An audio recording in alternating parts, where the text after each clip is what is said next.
Hey there, my crafting friends. Welcome back to Stitchocalypse after a 2-month hiatus. It was absolutely crazy and totally unplanned.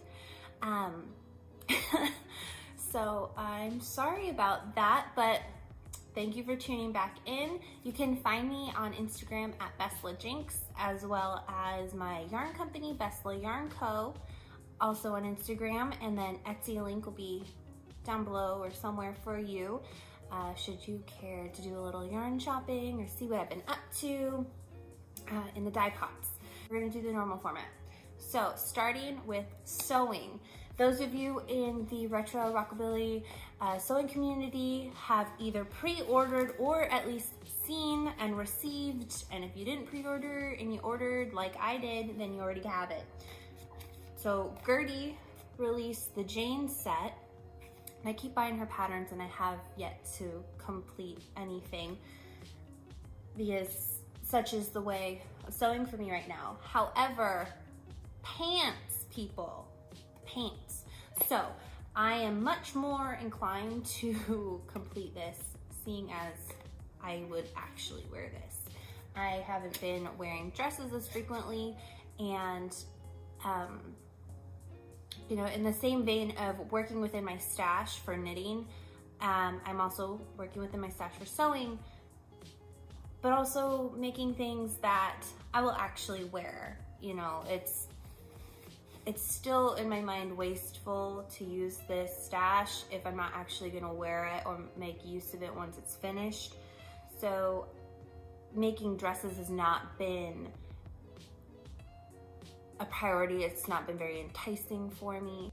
It still seems wasteful to use, you know, what I have if I'm not actually gonna end up wearing it. And it's also a waste of my time when I could be doing other household motherly things. Okay, rant over. So I am making, here's the front of the booklet. Like, can I just live in this stuff, please? So I'm very excited about this one. I have started my muslin. Oh, she's got a little. I started my muslin using a stretch denim. I went to my local Joann's to go and get more. I mean, like, freaking heck, look at this. So good. So I went to my local Joann's to get more of this. This was stash, because I like to do wearable muslins again with the, not being wasteful.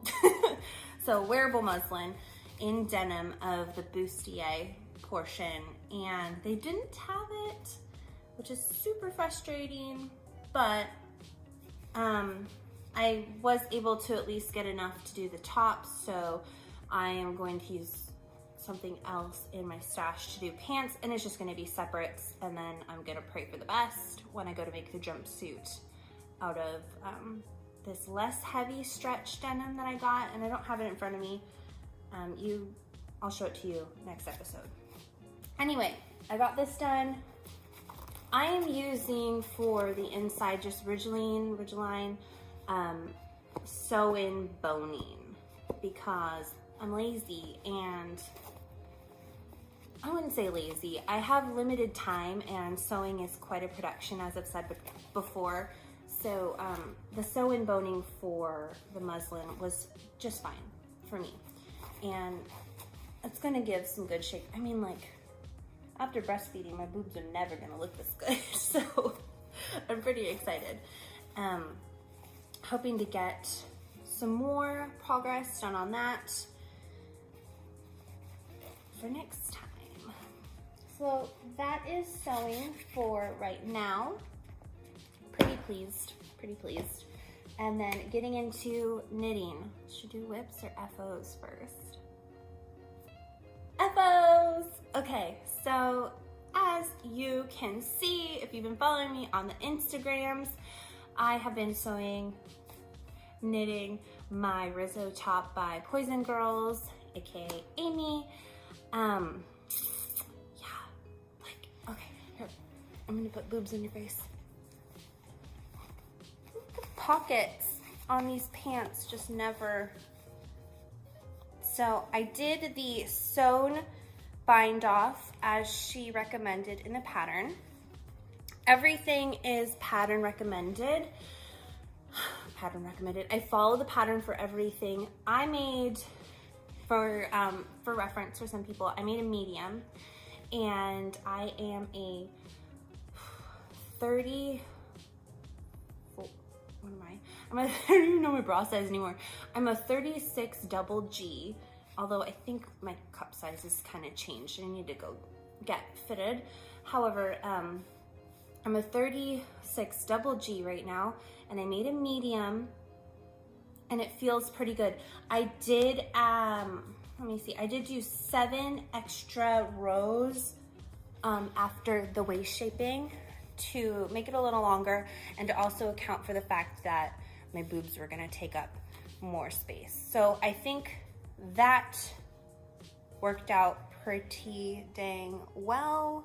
You can kind of see the decreases there. Another thing that I did with this project was the helical knitting to alternate skeins every row. This yarn here is my hand-dyed yarn on my Valkyrie sock base, which is an 80/20 superwash BFL in nylon. I've never knit with BFL before, and so I wasn't sure if I was gonna like it, but I, wanted to know what it was like, and I was really curious to know how well it would make a little sweater like this, and I quite like it. It's soft enough to wear next to skin, and it's still pretty springy. It just feels really nice. It feels nice. I'm happy. Should have brushed my hair. I'm gonna stop touching my hair, sorry guys. Okay, so there's that. I love the detailing here in the seed stitch and how the eyelet comes up onto the cap sleeve. It's a really interesting construction. I got a gal pal on Instagram who's already knit a second one of these. She finished her second one before I finished my first one. She's the quickest knitter I've ever seen.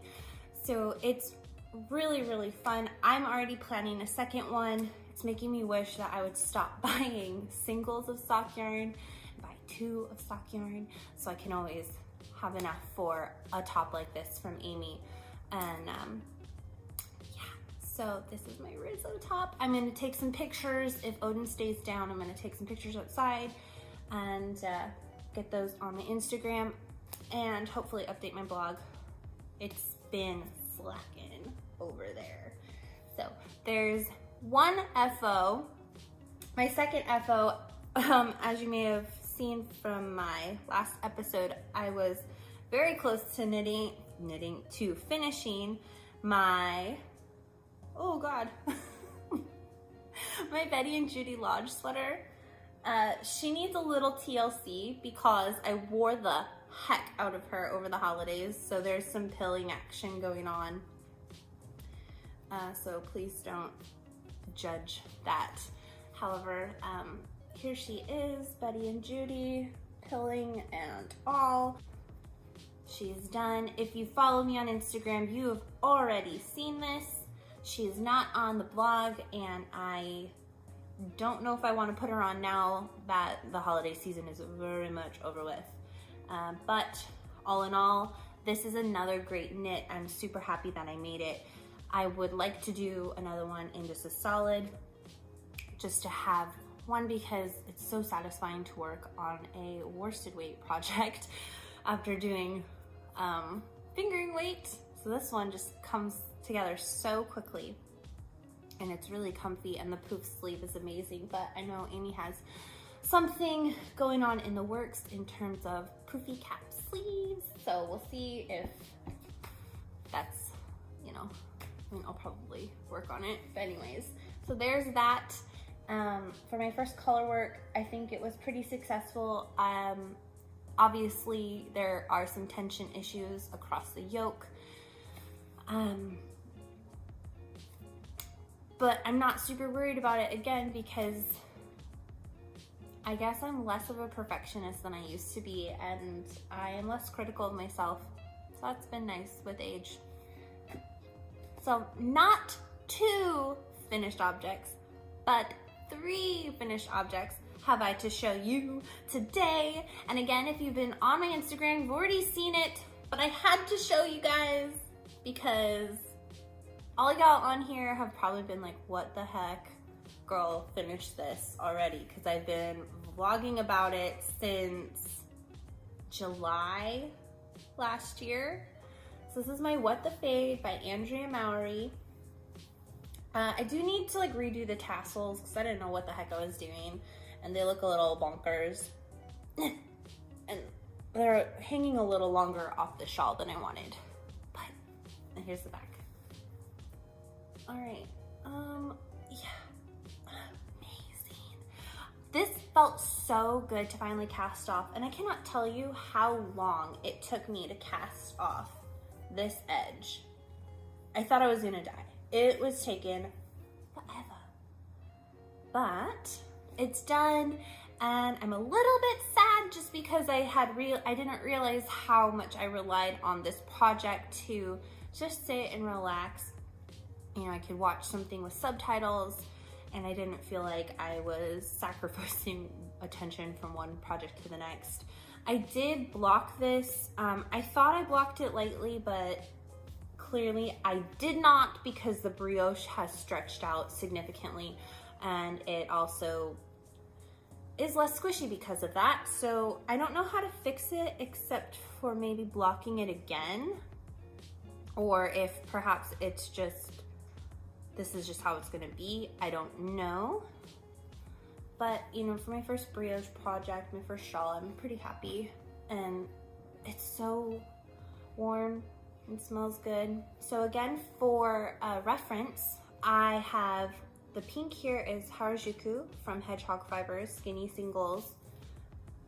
Pinky Swear, it fades into this variegated pink. Pinky Swear, Skinny Singles, Hedgehog Fibers. This white is actually like an incredibly pale pink. That's the Unicorn Name Generator from Madeline Tosh on her Prairie Lace, which I thought would be okay to use in this. I should have held it double. So, you know, lesson learned for next time. The blue is Tosh Mo Light and Hydroponic. And I didn't realize this, but I actually am short 2 fading rows with this, so the blue is actually less. There should be a little bit more blue going on in this than there actually is. I used Hedgehog Fiber Skinny Singles for everything, in Teacup and Crybaby. So that's these here. Then again, you can see the Unicorn Name Generator in this pale pinky here. Not Gossip, I wish, I wanted to use Gossip. Pinky Swear, and back into Harajuku. So you can see how those colors work up on the back. Showing it is just as much work as it was knitting it. Oh my gosh, okay. So those are my FOs. Super happy. I feel like I haven't had an FO to show you guys like ever. So I'm pretty pleased. And now I've got them all done in one video, so in another 6 months, I will have FOs for you. So moving on to my whips. Like I said, I didn't realize how much I relied on my What the Fade as a, you know, relaxing kind of knit to do while I'm watching stuff. And again, I have not finished this row, but luckily I'm not very far along, so doesn't take away from anything. So I am one of many people who are working from stash this year as much as possible. And I've accumulated quite a bit of sock yarn because it's pretty, and it's like an obsessive compulsive thing to buy pretty sock yarn. So I started a Smock shawl after helping my grandmother-in-law, my husband's grandmother, start her Smock shawl. And she's using BABBLE yarn for that. It was really, really sweet of her. So I'm very excited to see how all of those colors knit up together. But anyways, so we're doing the Smock shawl together. with my mother-in-law as well.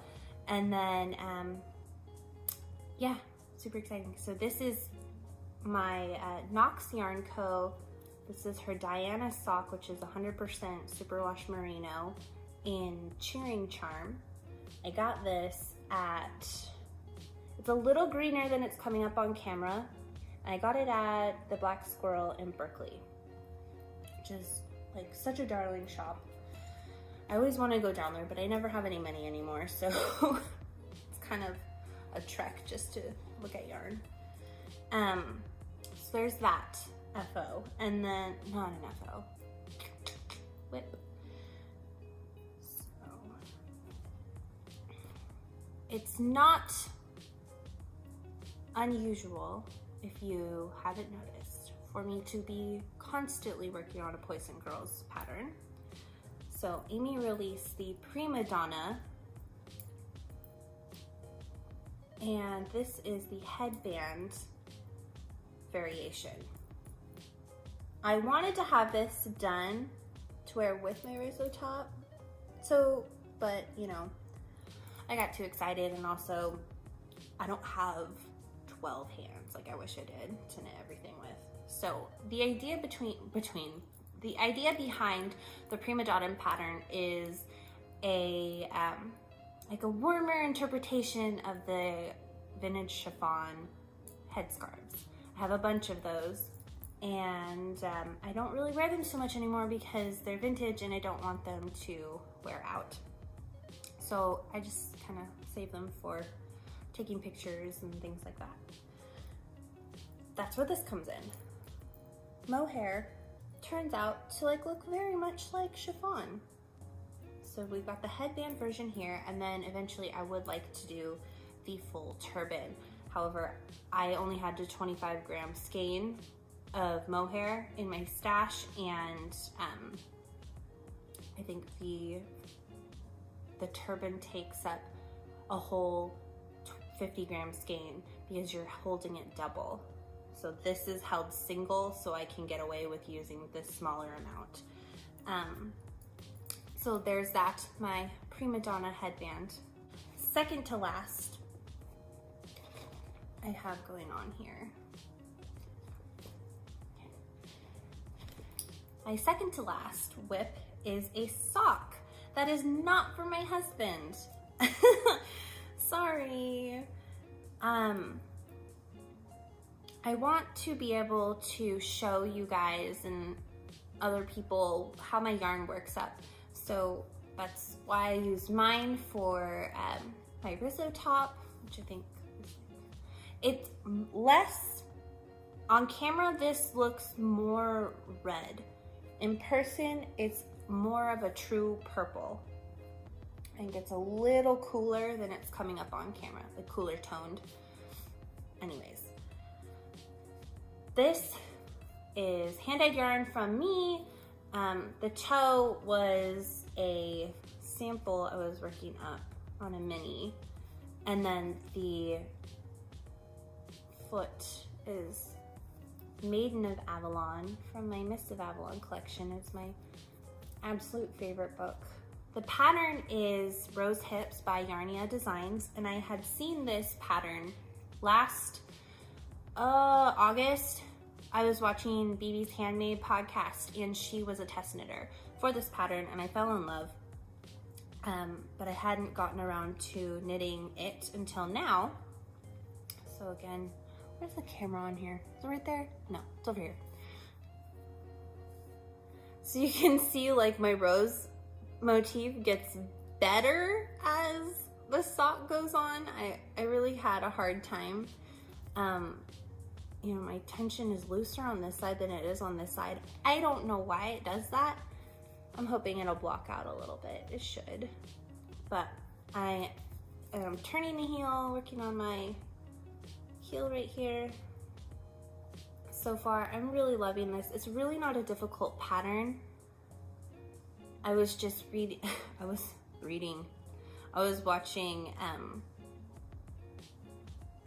watching a Mandarin TV show while I was working on it. So I'm reading the subtitles and trying to read a chart at the same time like a dum-dum. So it's not as hard as one would think. Just don't watch international television while you do it. So I'm working on that. I'm excited to get this one done because they are so snuggy, and I am making the largest size. I do have kind of big feet, but I do feel like this is actually gonna be too big. So these are gonna block out bigger, being that they're super wash, and then yeah, but that's okay because they're just gonna be like snuggy TV socks anyway. I'm not gonna wear them like with shoes. So there's gonna be snuggly house socks, and I'm really happy about that. So next time I do this, because I do want to make this in a couple other sock yarns that I have, I might do a medium. So we'll see after blocking how this one fits. So there's that. And last but not least, I have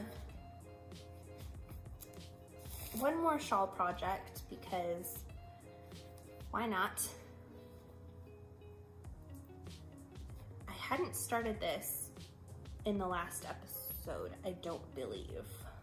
I think I wanted to finish my Betty and Judy Lodge sweater first. So I am working on this beast of a shawl. This is the Tape Shawl by Poisongrrls. Like, how friggin' cool is this? This will probably look better after blocking. But in the pattern, so you can see that there's like a swooping effect, maybe a scallop, I don't know what you would call it, effect through the elongated stitches, which it's not really pronounced right now, just because you can kind of see it a little bit right here. I'm sure it'll look better as you block it. Anyhow, this has been really fun to knit. This one definitely takes more attention. So I haven't worked on it as much in the last 2 weeks because I wanted to finish this for one, and I haven't had the mental capacity. It's not, again, not hard, it's just you're working repeats throughout. So to do the bobbles and to do the elongated stitches, and I did have to rip back. I had finished this section here, and then I had to rip back because I realized I was knitting into the wraps instead of dropping them off, as it very clearly states in the pattern. So it is not a pattern issue, it is a human error.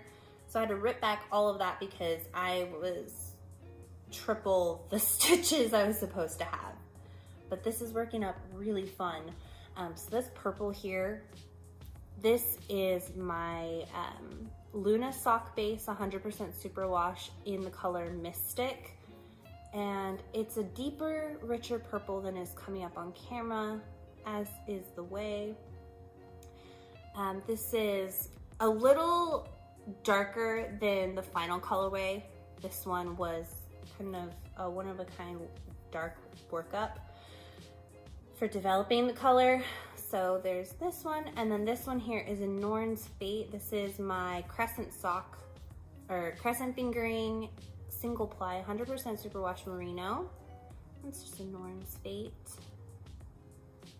And then the highlight color, this white speckled, is Hedgehog Fibers sock in Zephyr, which is an amazing color. I freaking love this color. And I love how they're all working up together. Just couldn't be more perfect. The only thing about this Hedgehog Fiber sock that I'm not digging is it's pretty splitty, and I don't know if you can see on here, but the ply, it's very loosely plied, so it kind of like undoes itself as you're knitting, and so your stitches kind of look a little stringy, if that makes any sense. So that's a little irritating to me. It could be user error, but I've heard this from other people as well, so I don't think it's me. I think it's just the nature of this yarn. So moving forward, I don't know if I'm gonna get the sock. I do like the twist sock. That one's nice. Anyways, boom. All right, this is a doozy of an episode. 30 minutes, just about. I'm looking at the timer and it's 27 minutes. And I'm just gonna go ahead and get to a stash because Christmas came and went and there was a little bit of a stash acquisition. So other than that, I don't have any. And I don't think I will for a while. However, when you go to visit someplace, you can't leave without yarn, right?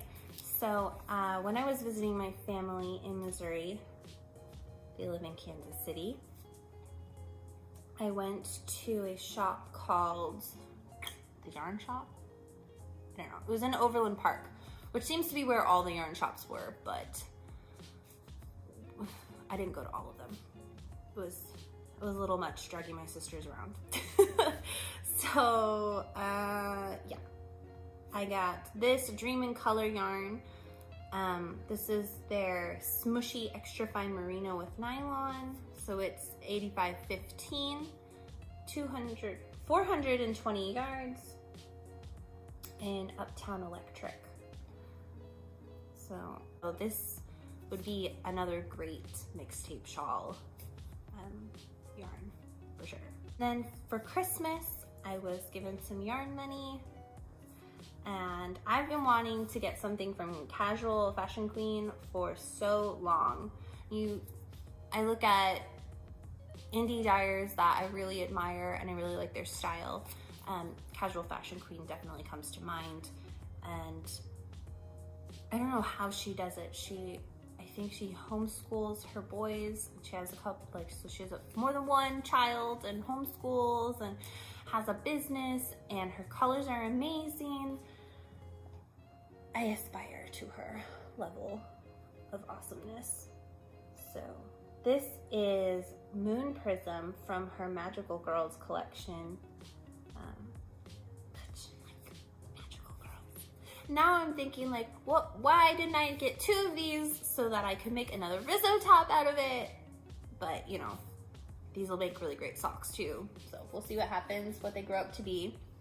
And the last Christmas gift of yarn was a sock club from Beehive Yarns, another indie dyer that I really admire and love her style and approach. So this was her January club for Mad Men. And this is called Where Are You, Dawn? And I got the mini to go with it as well. So this is her Bordeaux base, which is 80/20 superwash merino and nylon, and 399 yards or 365 meters. So she just finished a sample or a pair of socks in this color, which made me really excited to use. So I need to pick my next cast on. It might be this one, I'm not sure yet. So that's acquisition. Again, it's probably not gonna be a segment that I have for a while after today. So yeah, moving on to personal babble really quick. I know this is a long episode, so I'm very sorry.